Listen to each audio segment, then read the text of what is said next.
Greetings everyone, and Grade here with another H-Powers 4 replay. Spawn on top right side as the yellow Mongols, we have the dog. Spawn on bottom left side as the green English, we have LaSh. How do we pronounce that? Looks like he's going to get some gold because of the sheep, not big surprise. Over here, we do have, he does deploy out stone, the ovo, does get enough wood for early pasture as well to increase his wood income. Though, usually on this map, it's probably a good idea not to go for the fast pasture. You got some force puppers there. Going for outposts here as well, he's going a little bit too aggressive on defense probably. That's the English scout, and there's no man arms being put on the field. Now do have the Abbey Kings being pulled on the field. Since he's spent so much wood on collecting up this, putting up this various other infrastructure, it's going to be a bit hard to, bit delayed on his age up. Got the silver tree there. He could perhaps bring back the column here, push the deer towards the gear for a better collection rate, and so that way he doesn't have to redeploy, build another gear, since they're really expensive at 50 rather than other civilizations just 50. It costs a full 100, I should say. The pack up and redeploy mechanic is really a gimmick since of how much of a pain in the butt it is to redeploy gears. Since if you're trying to redeploy a gear in the wood line, there's a 50% chance if you don't do it right, it will just prevent you from actually redeploying it. Because it's not forceful enough to evacuate units around it. Stable going up, he does have nearly 400 stone, so could get out 2 times 2 keshiks, which would be even more than plenty to overrun the king. And you have to be very careful. Something I've noticed as well, the council hall and the Abbey Kings look very similar, so you have to really pay attention. Trying to pick up a lot of this deer, very nice. Now we got feudal age for the Mongol. Do have not enough food and gold for the keshiks just yet. Going for wheelbarrow, as well as some arrow slits. The Khan's providing some good reconnaissance. And you will see the outpost there. The English player can go for some early palisade walls there. There's some easy choke points from the tie up.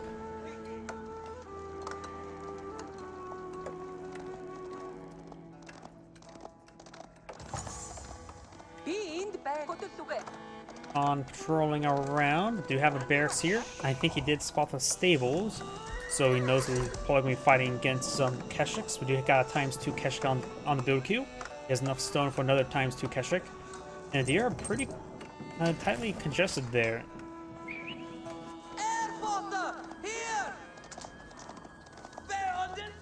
Silver Tree could take time to pack up, move over here. It can move into the fog of war, so you can use it to find its own location and place down.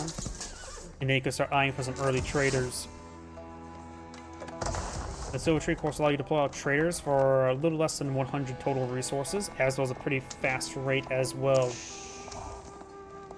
It's a little less efficient, resource efficient than pulling out villagers, collecting out resources, but it is something that is free from easy access, not necessarily free from landmark, as opposed to Mongols' town centers, which cost 900 as opposed to opponents' 750 combined resources. Looks like both sides being a little bit passive. The king is... That's the scout. Where's the king? There's the king. And we'll find the keshiks. Keshiks, they may be inferior to on 1v1 versus a king, but on 2v1, they of course can easily kill him. Got these keshiks now advancing forward. We do have a handful of spearmen being pulled on the field. He has 4 at the moment.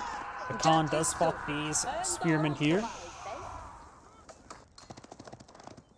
Now the king is running down the hill away from these keshiks. These keshiks are advancing forward. There's a single spearman here. And does get a charge attack there, but they really didn't bug out. I think he retasked them a little bit too early, but does get some damage to those villagers, but no kills. We do have some archers not being put on the field by the Mongol. Trying to pull out some archers here to deal with these spearmen.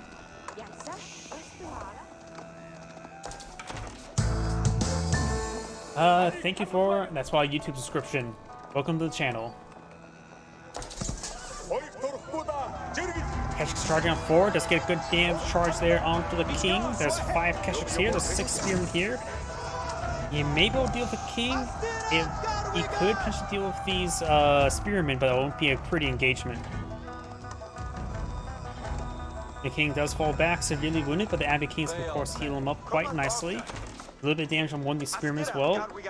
Plus one from the Khan's arrow. Now I do got a handful or a couple archers now pushing out with these Keshiks. It take a bit of time for them to pick off the spearmen for him. We do also have a horseman here as well.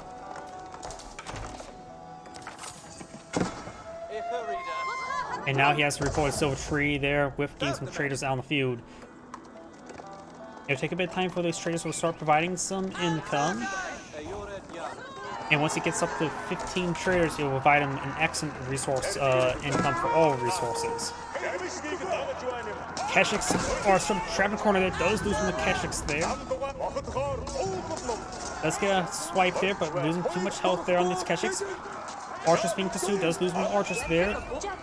Not a great engagement for the Mongol player. Horseman now trying to overrun these horses. He can't really stand and fight against this horseman because that's be careful. Those spearmen does take out one of the horsemen there, and the Mongol player will escape on out of there.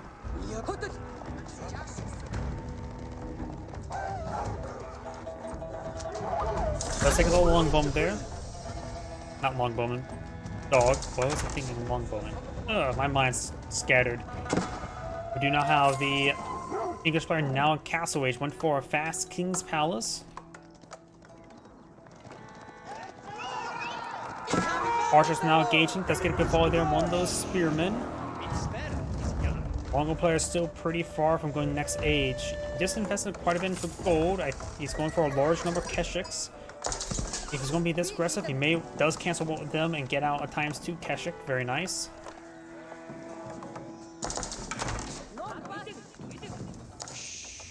Going out for more wood there. He does have 2 pastures here. Only one of them isn't. Both of them are influence of the Ovo, so he does have up to 8 villagers worth of sheep collection. But he does still have some spare sheep lying around. Not on the ground though. They're standing on their own. Archers just get some good damage there onto the spearmen. Right now the English player won't be able to utilize this castle age just yet if it's going to keep on applying pressure like this. There's an opportunity that he sees those villagers. He knows a very exposed villager. Now he's really tempted to go on in. There's the Keshiks now charging forward. There are 13 villagers there. Does not find any of those villagers. Need to back on off up here. We're seeing a lot of arrow fire now. When the Keshiks do go down, archers here, they can get some damage over the trees. Got some knights now pulling field. They're of course much higher quality than these Keshiks. Does use a speed arrow right there. Needs to run away. Does the King's Palace. There's also an outpost here. That's going to be a lot of arrow fire coming down on him. He's just gotta run. There's palisade walls over here as well. He's palisade wall in here.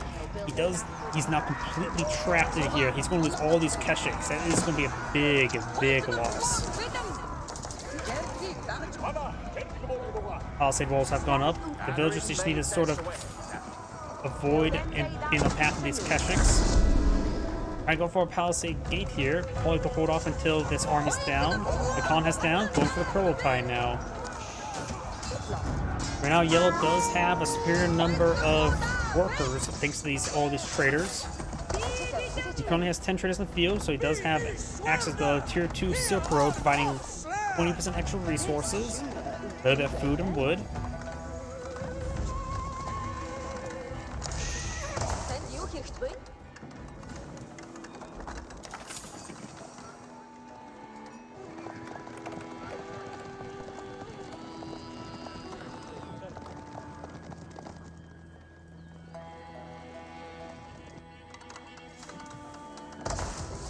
Kurultai is going up. The Kurultai can be both a good offensive defensive landmark. In my opinion, it's incredibly good at defense. It provides you a very good power spike as well as good health regen. While on offensive, it's mostly good for your siege works, such as the traction trebuchets and mangonels. Able to bombard them for extra damage. Bombard with them for extra damage. Do now the veteran Keshik research there. Ovo is now depleted. He will need to pull out some more pastures either way. He does not have a whole lot of wood at the moment. Does find these traders here. Does lose a couple of these traders. These traders need to be cast away. They're going to be foolishly thrown away. There's a good number of these spearmen here as well. These Keshiks are not going to have a good engagement here. He will lose his traders. These traders need to fall back. Can't be losing these traders like this. The archers now advancing forward to help him clear out this region. Prototyping, retasking this region. Finds a volley there. Needs to make sure he's targeting the spearman. Looks like he is targeting the spearman. Gotta make sure these archers stay alive. Keshik's messy engagement here. I think yellow has superior position. I think most of those spearmen now down. There's a significant number right there. The con has been redeployed. Now I can use the fence arrow in this region. Traders, some of them being picked on off. Does send over a single knight over here, hitting more traders. Has a couple crossbows now put on the field, able to hit these knights a bit more significantly. Knight and the kings are falling back. Does get a good volley there onto that spearman. Kesh trying to pursue these forces, but I don't think his Kesh should pursue any further. Except with this guy here. Civilian count quite similar. The king's house is full on the field, so both sides will have access to additional civilians. He's not building any more traders at the moment. He's down to 6. He lost a good number of them. Redeploying the Kurultai next to his gold deposits. Looks like the Mongol player got lucky in his gold deposit location. Gold, and stone here. This is a pretty tight amount of gold, while the opponent's gold is a little bit... Sure, he has some here, but also spawned out more in the center. Just now forcing back the knight. Usually like to do is playing as the Mongols. I like to get out a couple barracks and start queuing up some spearmen to be at the end points here. Because most people, when they try to raid their trade, they send horsemen or knights or lancers to the end points. If you have just a handful of spearmen there, it dissuades them. Just keep a small little garrison of spearmen there, and you can pull them off later when you need them actually on the front line. This archer force may get hit. Kestrik's now engaging close range. It's going to be a messy fight for both players. But looks like the archers will be stay alive. Crossbows firing away. Archers getting some hits there. Does lose the king there. Green will go down. Most of the Keshiks went down as well. Let's pick off another knight there as well. Just leaving mostly horsemen. Knight can be focused down. Does have the Kurultai here, giving these guys much needed damage, which will help overcome the higher pierce armor of these units, which the veteran horsemen right now have 5 pierce armor. These archers have not been upgraded, so they only have 6 damage, so they're doing 1 damage each versus these horsemen. And he's not building any more horsemen, he's going straight for crossbows, but still you want to get some more damage. If the English player continues building horsemen, that'd be a great composition against the mass crossbows the Mongol player is going for. The Kurultai does affect the crossbows a little bit better with the... Actually, no, they will affect them a little bit better since it does provide 2 damage rather than just the 1. Of course, the attack speed is a little bit slower, but overall provides them pretty good DPS buff.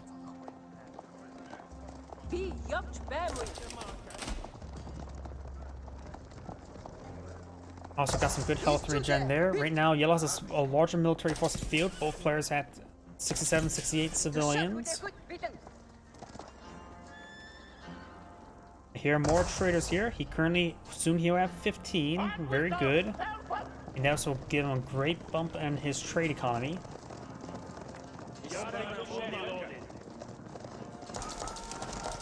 Y'all see all these horsemen there.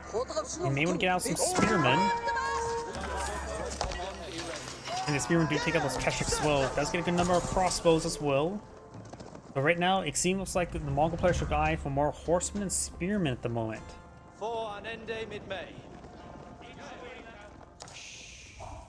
A couple archers wouldn't hurt as well.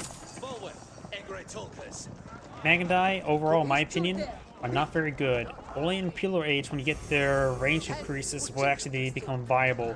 But in Castle Age and Feudal Age, they're not really viable.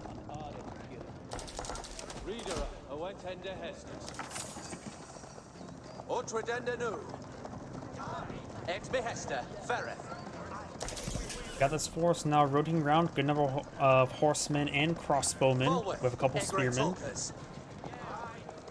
Very vulnerable to opposing large force of horsemen, which right now he has none. He's getting more times two Keshiks. He's going for hack damage and pierce armor, and now some more pierce damage. He does have 2 blacksmiths on the field. Now that those Keshiks pushing forward, trying to hit those reinforcements. Keshiks now engaging the horsemen. There's still good number of crossbows here. We got this force advance forward, including the Prolettai. And engaging this force here does save his trade from being harassed. We do have, looks like a couple stuff here. He needs to go for an outpost along the back line. Yes, he does. That will greatly increase his trade even more.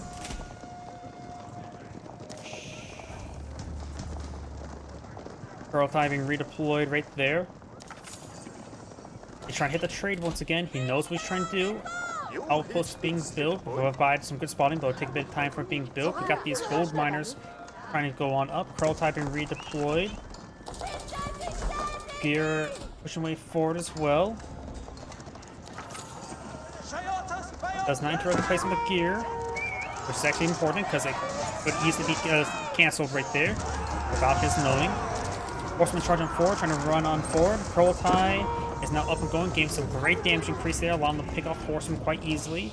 You have now these traders to be hit once again.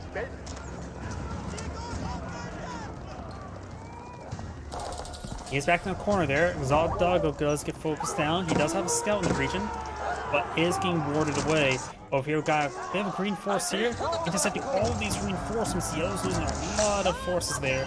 The king does go down there, does use the defense arrow there. I don't know if he has increased defense or duration. No, he does not. Only have the 5-second duration. Horsemen overwhelming this range force here. It's not looking good for the Mongol players, losing his reinforcements. He's still losing his reinforcements. And is losing his army over here as well. Keshik's now pushed on forward, able to overwhelm this force. He will save his trade line, which is very critical, but did lose a lot of reinforcements here. He's a retask his reinforcements come over here. Keshik's able to get some good health regen with his swipes. A couple crossbows still remaining, can't be losing any more Keshiks necessarily. We do have another deployed over here. He's only got the faster movement.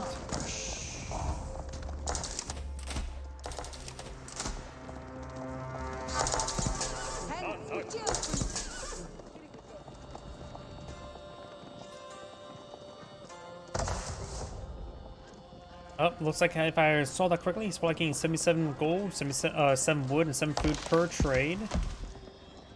Yep. Horsemen and spearmen advancing on forward. Need some more force over here. But now this trade line's going to be hit significantly. His reinforcements coming over here. Got these horsemen advancing forward as well, hitting this gold line. Green is hitting him in multiple locations at once. That's supposed to be the Mongols' job. Going to be losing a large number of villagers and a good number of the traders. A significant hit there. Does lose a good number of these villagers. Only one villager gets inside the garrison. That can be overwhelmed, but he's going straight for the trade line.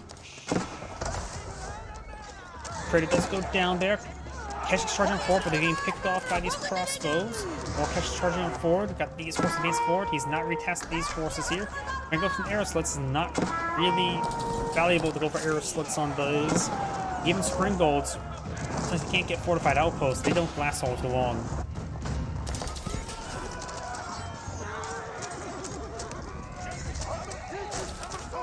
Does save that trade caravan there. These forces will be cleaned on up. The yellow is losing more traders over here. A couple archers in this region. Got another sizable army here. Crossbows hitting these forces.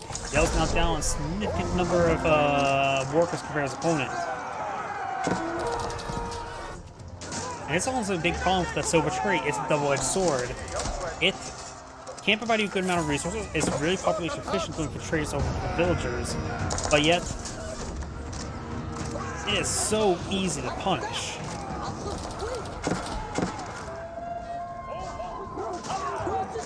His forces trying to engage on in, but these Keshiks being quickly focused down by those crossbows. Got Green has a sizable army here. Maganel now going to get hit as well.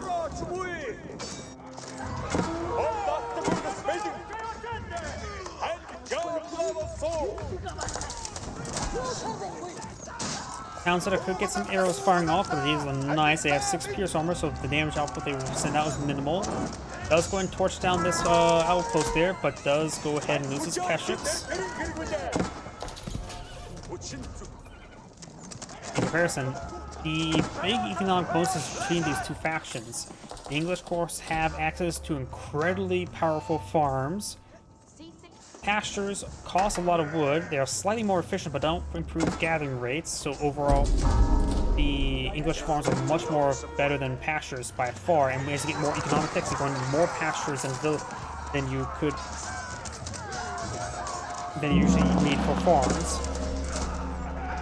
And overall, the collection bonuses that the Mongols get do not cost an incredibly large amount of stone in order to get those researches. That's why most people just get out military units. You basically get a constant 2 to 3 villages of stone production just for extra units, and it's not that significant. In the Silver Tree, is basically you're forced down the Silver Tree line in order to get out additional economy, because if you try to go for another town center, you're paying more. You also pay more for the gears. The Mongols' benefits are very, very weak. Pearl Tie not being redeployed right there to help him provide a good defensive point there. The oval is out of stone, so he's going to need that rebuilt either way. And now the trade line's going to get hit once again. They got a number of crossbows here, but there's not any armored targets here. So now these traders are going to hit once again. It's a good volley there for the crossbows. So let's picking apart these horses.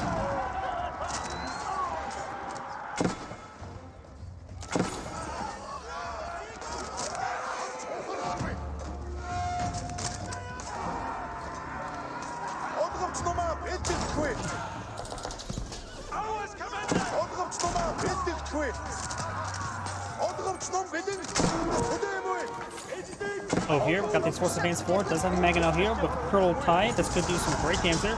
Does pull out some early horsemen. That's still early horsemen. Doesn't have the regular horseman research there.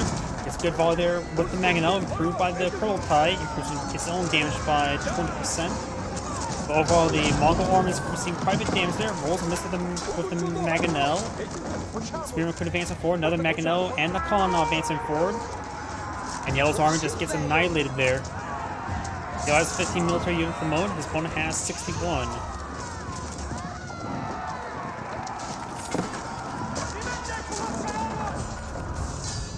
And Yellow does back out of the game now. Just lost too much of the traders.